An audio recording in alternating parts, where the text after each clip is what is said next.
क्षमा breaking Jain news. पूजन से संस्मरण याद आ गया। आचार्य भगवंत गुरुवर विद्यासागर जी महाराज जब 2014 में नेमावर में ग्रीष्म काल व्यतीत कर रहे थे सत्संग, उस समय हम वहाँ ब्रह्मचारी अवस्था में थे।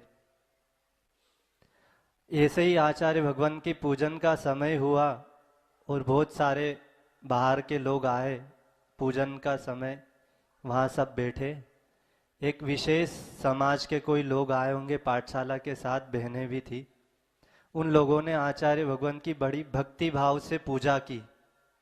आचार्य जी तो पूजा में अपने गुरु को याद करते ही हैं, वो हम उनकी करते थे और वो बैठकर आचार्य ज्ञान सागर जी महाराज की पूजन करते थे। मगर उस पूजन में जब वो लोग अर्घ चढ़ा रहे थे, जल चंदन अक्षत, तो वो बोल रहे थे, आचार्य गुरुवर श्री विद्यासागर जी मुनिंद्राय मम जन्म जरा मृत्यु विनाशनाय जलम निर्वपामिति, मम संसार ताप विनाशनाय चंदनम निर्वपामिति। वो हर अर्घ में मम लगा रहे थे। क्या लगा रहे थे? मम मतलब मेरा। आचार्य भगवान तो इतनी देर में उनका चिंतन हो जाता है और उन्होंने वो जब शब्द सुना और जब उनके पास माइक आया तो उन्होंने उसी बात को लेकर अपने उद्बोधन को देना प्रारंभ किया कि अभी अभी जो पूजार्थी थे, पूजा करने वाले थे, वह हर शब्द, हर अर्घ में मम शब्द का प्रयोग कर रहे थे। तो आचार्य भगवान ने यही कहा था, इस मम की जगह सर्वेशाम शब्द का प्रयोग होना चाहिए। क्या होना चाहिए? सर्वेशाम। मम बहुत संकोच वृत्ति का सूचक है और सर्वेशाम व्यापक शब्द है। हम सारे जीवों के लिए अच्छा चाहेंगे, उस भावना से अगर हम पूजन करेंगे, विधान करेंगे, धर्म आदि करेंगे, तो उसमें हमारा भी अपने आप हो जाता है। इसलिए उन्होंने उसी समय सारे जो पूजन करने आए थे और जनता को उपदेश दिया कि यह धार्मिक कार्य है, यह हमारे स्वार्थ के लिए नहीं होता। यह धर्म की जो क्रिया है ये सापेक्ष नहीं होती, ये निरपेक्ष भाव से होती। हमें कोई अपेक्षाएं स्वयं के लिए नहीं करना चाहिए। और गुरुजी हमेशा ही कहते हैं कि दूसरों के लिए जो करोगे वो धर्म ध्यान है और अपने लिए करोगे वो आर्त ध्यान है। तो जब हम भगवान की पूजा कर रहे हैं, कुछ कमाने आए हैं, तो अच्छे से कमाना चाहिए। तो हमें उसमें हमेशा यही भाव रखना चाहिए कि ये भगवान सारे जीवों का दुख दूर हो जाए, सारे जीव सुखी रहे। मेरी भावना भी यही हमको बताती है, सुखी रहे सब जीव जगत के, कोई कभी ना घबरावे। आचार्य भगवान का हर क्षण, हर पल, हर सांस में वो दूसरों का हित, दूसरों का अच्छा चाहते थे। ये उनका पूरा जीवन बोल रहा है। उनके जीवन में मात्र करुणा उच्चारण में नहीं थी, आचरण में भी थी। करुणा के ऊपर प्रवचन देना बहुत आसान है, 1 घंटे तक हम लगातार बोल सकते हैं, मगर उसका जीवन में उतारना बहुत कठिन है।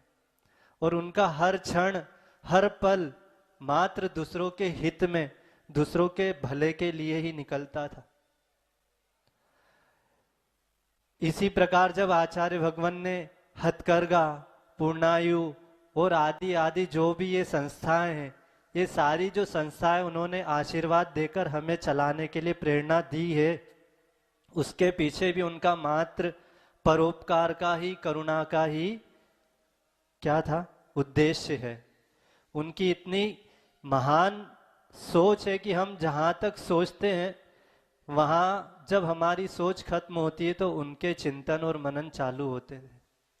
और हम अल्प बुद्धि अज्ञानी लोग उनके किए गए कार्यों पर और कुछ छींटाकसी करने लगते हैं। जब आचार्य भगवान ने प्रतिभा स्थली की स्थापना की थी, तब कुछ लोगों ने ऐसा कुछ व्यंग्यात्मक किया था कि देखो अब ये वीतरागी साधु, दिगंबर साधु स्कूल चलाने लगे हैं, ये व्यापार में आने लगे हैं। जब आचार्य भगवान के सामने ये बात गई और उन्हें किसी ने कहा कि आचार्य भगवान, वो लोग कह रहे हैं कि इन थोड़ी सी बच्चों को पढ़ाकर आप क्या जैन धर्म को और क्या संस्कार को और संस्कृति को बचा पाएंगे। तो गुरुजी बिल्कुल भी विचलित नहीं हुए और मुस्कान के साथ कहने लगे कि बाढ़ बह रही है। क्या बह रही है? बाढ़ बह रही है और उसमें सारे लोग बहते चले जा रहे हैं। मैं अगर हाथ पैर मारकर 2-4 को भी बचा लूंगा तो मेरे जीवन में संतुष्टि होगी। ये आधुनिकता की, चकाचौंध की, ये पश्चिमी सभ्यता की जो बाढ़ आई है, इसमें ये देश और ये संस्कृति और ये धर्म सब मिटने की ओर जा रहा है। इसलिए मेरा परम कर्तव्य है और ये जिन शासन की आज्ञा है, भगवान की ही आज्ञा है कि जब जब धर्म का, संस्कृति का लोप होगा तब ऐसे आचार्य ही उस धर्म और संस्कृति का संरक्षण और संवर्धन करेंगे। तो उन्होंने यही कहा कि जब ये बाढ़ आई है, बाढ़ बह रही है, तो मैं हाथ पैर मारकर जितनों को भी बचा लूं, मैं तो बचाने का काम करूंगा। दुनिया को जो कहना है वो कहने दो। हमें उनकी आलोचनाओं से ही हमें आगे बढ़ना है। कहते हैं ना, जब कोई लोग आपके ऊपर पत्थर फेंके तो उन पत्थर को अपना महल बनाने में काम में लेना चाहिए। क्या करना चाहिए? अगर लोग आपके ऊपर पत्थर फेंकना चालू करें, आलोचनाओं का, व्यंग का, तो उन पत्थरों से हमें जख्मी नहीं होना है, विचलित नहीं होना है और उन पत्थरों को सुरक्षित रखकर अपने उस महल को आगे बढ़ाते जाना है। वही काम आचार्य श्री जी ने पूरे जीवन भर किया और आज वो हम लोगों को क्या क्या दे गए। जब हम लोग चिंतन और मनन करते हैं तो अब आंखों में आंसू आते हैं। बस उनकी सोच, उनके विचार कितने पवित्र थे। जब वो साक्षात थे तो हम कुछ जान ही नहीं पा रहे थे कि ये क्या क्या कर रहे हैं, और जब उनका वियोग हुआ, अभाव हुआ, तब हर क्षण, हर पल जब भी नजर उठाते हैं, उनके कोई भी प्रकल्प पे नजर जाती है तो ध्यान आता है कि वो क्या करके गए हमारे लिए। इसलिए उनके जो सूत्र और उनके जो वचन हम लोग के लिए दिए गए हैं, अब उन वचनों को अपने जीवन में आत्मसात करके अपना जीवन उन्नत करना है। अभी बहुत सारी प्रतिभा स्थली की बच्चियां और शिक्षिकाएं भी पिछले समय यहाँ आई। 2-4 दिन एक मेला सा लगा हुआ था और उस मेले में ऐसा लग रहा था कि मानो साक्षात हम आचार्य भगवान के समोशरण में फिर से आ गए हैं। उनको देखकर बड़ा मन प्रफुल्लित होता था। वो बच्चियां पूजन करते करते आंखों में आंसू ले आती थी, क्योंकि उन्हें आचार्य भगवान ने बहुत दिया। उन छोटे छोटे बच्चों को भी आज उनकी कमी, अभाव खलने लगता था। उनको पूजन में हमने देखा, उनकी आंखों में आंसू ही आंसू आते थे, चाहे बहनें हो चाहे बच्चियां हो। तो महान गुरु हमें क्या क्या दे गए हम समझ नहीं पा रहे। तो एक बच्ची प्रतिभा स्थली की आई जब कमरे में दर्शन करने, तो उसने एक प्रश्न पूछा। प्रश्न मतलब हाइको था जो आचार्य भगवान ने लिखा है, रस रक्षक छिलका संतरे का अस्तित्व क्या। ये हाइको जब उस बच्ची ने हमें बताया और बोला महाराज जी इसका अर्थ हमें समझ में नहीं आ रहा है, हमने उससे कहा बेटा ये गुरुजी का हाइको है, हम शब्दों के अर्थ तो निकाल पाएंगे मगर वो किस भावों से उन्होंने लिखा है हम भी पकड़ नहीं पाएंगे। आज ऐसा कोई ज्ञानी विद्वान नहीं जो उनके शब्दों से उनके भावों को पकड़ सके। उन्होंने किस भाव के साथ इस हाइको का निर्माण किया यह तो वो ही जाने, मगर हमारी छोटी अल्प बुद्धि इसका अर्थ लगाने में बस इतना ही सक्षम है कि जिस प्रकार उस संतरे की जो अंदर कलियां होती है, उन संतरे की कलियाओं को वो छिलका सुरक्षित रखता है। रस रक्षक छिलका संतरे का आखिरी में अस्तित्व क्या हो, प्रश्नवाचक चिन्ह है। तो जो संतरे की कलियां होती है उनकी रक्षा करने की वो छिलका जरूरी है। वो छिलका उन संतरा की रक्षा कर रहा है। मगर जब हम संतरे का स्वाद लेने के लिए उसे छीलते हैं, वो संतरे को जब हम खाते हैं तो छिलका निकालकर क्या करते हैं, फेंक देते हैं, अलग कर देते हैं। तभी तो उस संतरे का हम आनंद ले पाएंगे। हमने कहा ये तो इस शब्दों का अर्थ हो गया हाइको का। शायद गुरुजी का भाव हम लोगों को बताने के लिए ये होगा, उसी प्रकार यह शरीर भी एक छिलका है। क्या है? शरीर एक छिलका है। इसमें हमारे प्राण और आत्मा सुरक्षित तो है। क्या है? हमारे प्राण इस शरीर में रुके हुए हैं ना, आत्मा रुकी हुई है। मगर जब तक उस छिलके को हम अलग नहीं करेंगे, उस छिलके के प्रति ममत्व को नहीं छोड़ेंगे, तब तक उस आत्मा का आनंद नहीं ले पाएंगे। हमने ये अर्थ उसको निकालकर बच्ची को बताया। शायद ये अर्थ सही है या गलत है, अब इसकी समीक्षा तो गुरुजी ही करेंगे जहां से वो सुन रहे हैं।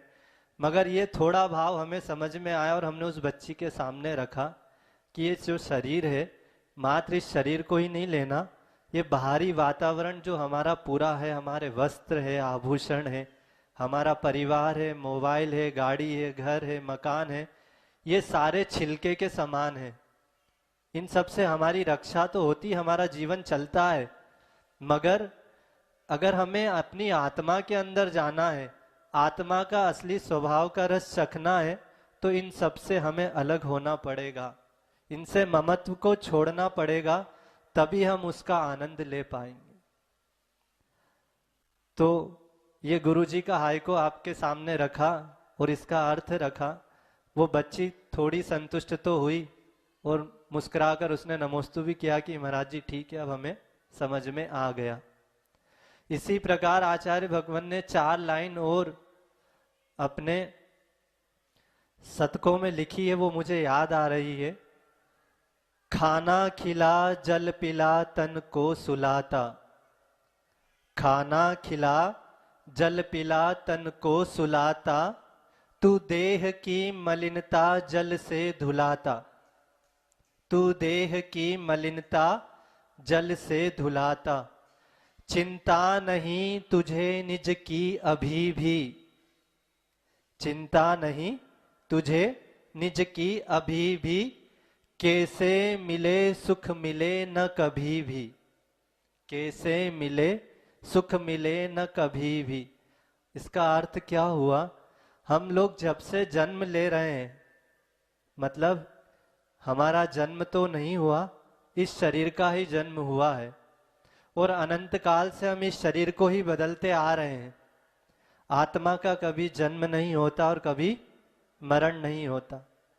तो इस शरीर का हमने जब से जन्म लिया, अनंत काल से इस अनंत बार मनुष्य पर्याय और आदि पर्यायों को धारण किया है, तो मात्र हमने इस शरीर की ही नौकरी की है, मात्र इस शरीर की ही चाकरी की है।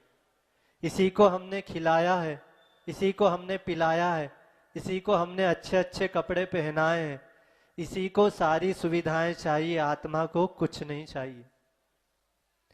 तो हम जीवन भर इसी की ही नौकरी और गुलामी करते आ रहे हैं। तो आचार्य जी यही कह रहे हैं कि हमने खाना खिलाया, जन पिलाया, तन को सुलाया, इस देह को बार बार इत्र फुलेल सुगंधित वस्तुओं से सजाया, इसे अच्छे अच्छे वस्त्र आभूषण पहनाए, मगर तुम्हें सुख इन कामों से कभी नहीं मिलेगा। क्यों नहीं मिलेगा? क्योंकि तुम्हें अभी तक चिंता नहीं निज की, निज अर्थात अपने आत्म तत्व की तुम्हें आज तक चिंता नहीं हुई है। इसीलिए तुम्हें जीवन में कभी भी सुख नहीं मिल सकता, क्योंकि वास्तविक सुख तो वो आत्माश्रित सुख ही होता है। इंद्रिय सुख तो नश्वर है, ये एक दिन मिटने वाला है, और यह तो दुख को उत्पन्न करने वाला है, क्योंकि सुख के कारण कभी सुख नहीं होता। एक सुख की पूर्ति करते ही दूसरा सुख की चाह हो जाती है और हम उसी चाह में उलझते जाते हैं। तो आचार्य भगवान हमें इस 4 लाइन के माध्यम से यही कह रहे थे कि तुम्हें इस शरीर से ऊपर उठकर अपनी आत्मा की बात करना होगी, आत्मा से मुलाकात करना होगी, तभी तुम्हारे जीवन में सुख आएगा। और हमारा पूरा जीवन इस शरीर की गुलामी में ही निकल जाता है। और यह शरीर मद के लिए भी कारण है।